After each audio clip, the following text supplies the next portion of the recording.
Respublika shoshilinch tez tibbiy yordam ilmiy markazi Namangan filialida O'zbekiston Gepatologlari assotsiatsiyasi tomonidan O'zbekiston Gepatologiya maktabining 2026-yil bahorgi sayyor sessiyasi doirasida virus etiologiyali jigar sirrozi mavzusidagi ilmiy amaliy anjumani bo'lib o'tdi. Hozir shu haqda.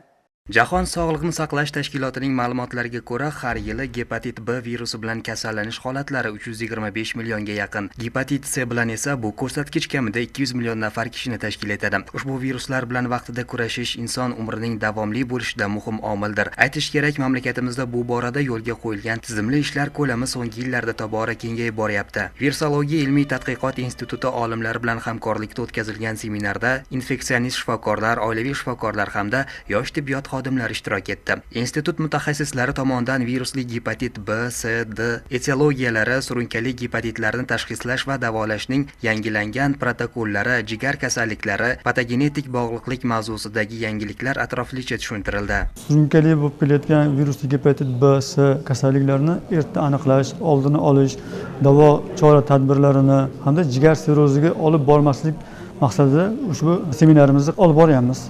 Keyingi 5 yilda juda katta o'zgarishlar bo'ldi. Tumanning o'zida tekshirish laboratoriyalari kuchaytirildi, patsientlar yo'lga qo'yilyapti.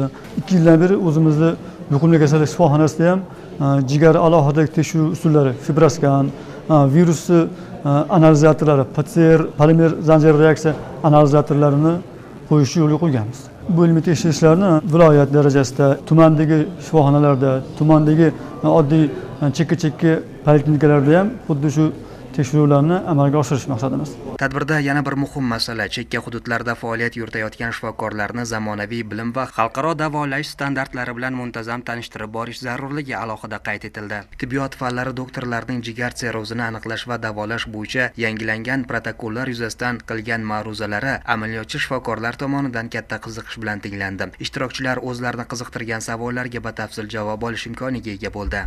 Virusologiya ilmiy tekshirish instituti xodimlari yuqumli kasalliklar shifokorlariga va birlamchi amaliyotdagi shifokorlarga shu klinik protokolni qanday ishlatish va amaliy ko'nikmalarni berib kelamiz. O'zbekistonda jigar kasalliklarini o'rganish uchun maktab yaratilgan. Har 2 oyda har bitta viloyatga chiqib seminarda ma'ruzalar bilan qatnashish rejalashtirilgan.